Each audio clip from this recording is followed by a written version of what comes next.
There's some fans, Tennessee Titans, who came out this morning. They have a "Suck for the Duck" campaign. They want you really bad. What do you think when you hear about fans actively campaigning for your services in the NFL? It's pretty surreal. I don't know. I haven't put much thought into it. Obviously, my concern is here, but when you hear those types of things, it's surreal. It's something that really can't wrap my mind around it right now. But we'll see, and we'll see what that future has. Flattered at all? Of course, yeah. I mean, it's definitely an honor, to have even people talk about that kind of stuff. But at the same time, you try not to worry about these things because it can become a distraction. This week, Helfrich talked about how you have an internal clock and that it shouldn't necessarily go off within 2 or 3 seconds like some of those fumbles against Arizona did. But when the offensive line is kind of giving up some sacks, do you change the way you think about your clock? Do you shorten it at all? Do you look around to run a little quicker to avoid the fumbles like that? Yeah, it's a mixture of both. Obviously you got to have trust in those guys up front, and if you kind of leave the pocket a little early, you won't. Sometimes you miss a receiver open downfield. So it's finding that happy balance. When you feel like if a play's taking too long to develop, then I will kind of take off a little early. But obviously trust those guys up front, and we're gonna ride with those guys. That's something you just get a sense as the game goes on. Exactly. Yeah. Sorry. Sorry. Helfrich talked about this week how you guys had a very good work ethic. Do you feel like the sense of urgency improved? Definitely, and it says a lot about the character of these guys. We were able to come out on Monday and kind of set the tone, and all week it's been a really good practice, and we just finished a really good walkthrough. So, with that being said, we got to put all this work into the game, and these guys are prepared well, and we're ready for the game. Is this a must-win game? I think for us, every game's a must-win.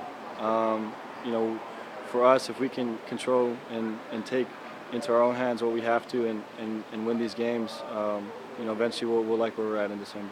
Marcus, there's been a couple things written about UCLA prior to the season, had this game and a couple of others circled on their calendar, basically saying like they're not going to be in the upper echelon until they beat you guys. What do you make of that? I know you get every team's best shot every week, but what do you make of that and the mindset of UCLA, similar to what you guys are dealing with right now? Yeah, I mean, you said it best. Whenever we go out on the field, we're going to get a team's best, and that's what we expect. And UCLA is going to come in, they're going to be ready to play. I know, obviously, last year with how the game happened, how close it was, and then we kind of ran away with it. Those guys are going to be really motivated and prepared for this one. How do you personally avoid all the talk of, Oregon's in a must-win situation? They're not out of national title hopes yet. The conference title is definitely not out of reach. How do you avoid all the blogosphere, the Twitter, the Facebook talk? Just not pay attention to it. How do you do that? I don't have social media, so that helps a lot. But yeah, just not paying attention to it. People are going to have their opinions. People are going to say what they want to say. But for us, what matters is the opinions in the locker room and having that ability to believe in each other and just go out there and trust what we have and trust the coaches and just play. Go out and play golf too? Yeah, for sure. With the golf class that I have, it's kind of nice to get away for a little bit. If you weren't a football player, do you think you'd have social media? No, probably not.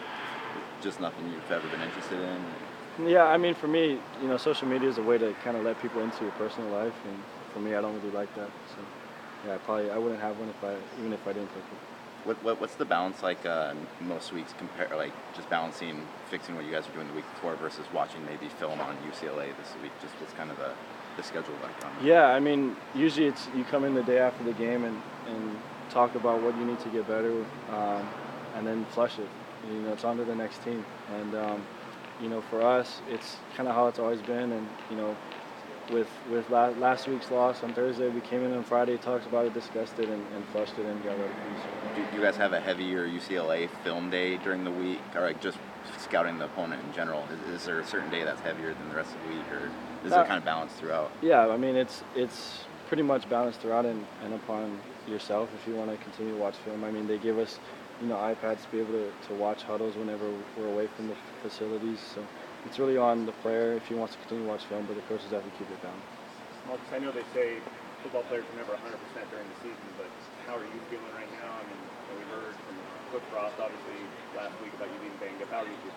I'm feeling good. Obviously it's the typical nicks and dings of a regular season, so it's football. And you just gotta play. Sometimes you gotta play a little banged up, and I'm accustomed to it, so I'm ready to go. Now that you've had some time to put some distance between you and the UCLA or the Arizona game, what problems did you see that you guys might be able to fix this coming week? Definitely communication. That was probably the forefront of our problems in that game, and now that we've gone through a week of practice of over communicating and making sure that we overstate our communication, it's been good, and that's definitely something that we've been able to fix. Have you studied Brett Hundley much? How do you think he's prepared? I mean, I don't watch. You probably asked Efo. I mean, I'm sure he's watched a lot more Brett Hundley than I have, but being able to meet him at the Manning camp and being able to work out with him, he's a great player. His physical tools are what makes him special, and his ability to kind of create even when there's nothing there is something that he's really good at, and obviously our defense has to be prepared for it. And you guys got along pretty well because having met both of you guys have a similar demeanor. Yeah, we did. He's definitely a good guy. He's very nice when we were at the Manning camp, and like you said, he seems pretty cool and low key. How important is it to have a balance of running and passing for your guys' offense? I think that's critical in any offense. It makes you multi-dimensional. If you just can throw the ball, then they'll drop 8 guys in the coverage and vice versa. So obviously having a balance will make our offense a lot more dangerous, and we've worked on it. Is it kind of important to maybe establish that run game early in this game on Saturday? We'll see. We're going to execute whatever they have for us, and obviously if we do start getting the game and we're running the ball efficiently, then we'll keep doing it. Marcus, last year UCLA had a couple hits on you and D'Anthony that kind of straddled that line as the whistle's going. Do you have to be extra wary of their aggressiveness all the way through the rest? Not necessarily. I think for us, we just got to play within the lines and play with our heads on. Right? We can't let little things like that get to us, because then you kind of overanalyze and try to do too much. So just focus on what we have to do and take care of what we have to. Are there any true, this is kind of piggybacking off of the Brett thing, but you've talked a lot about like all the different quarterbacks you went to the Manning camp with and how everybody's nice. And are there any like true like old school like rivalries amongst, like it seems like all you guys like each other and everyone's like a good guy, and is there anybody that just sucks? No, not at all. I think being a part of that Manning camp and being a part of so many good quarterbacks and really just kind of getting to know some of those guys, it's special. You don't really get to do that where all these quarterbacks are in the same place. And, I mean, guys were nice, and being a part of that was a lot of fun, and it was quite enjoyable. So you're saying you don't like Sean Mannion? No, he was great. Sean Mannion was one of those guys that I kind of hung out with most of the time when I was there, and we kind of talked a little bit. And it's funny that he's only 36 miles away, and we never really got to meet each other till then. So. Again, when you get to meet all these guys and see how they are off the field, and see that they're good people too, just kind of, it's like you said, there's no real old school rivalries, and it's just kind of fun to just be able to be part of it. Everyone might be nice to you, but do you see any rivalry between them two? I don't know. That's a good question. I'm sure, once you get on the field, people will obviously not necessarily root against each other, but there is definitely competition there, and yeah. So. In your experience, you don't like, Marcus, like broccoli or I don't like spiders. Okay. Yeah, spiders are not.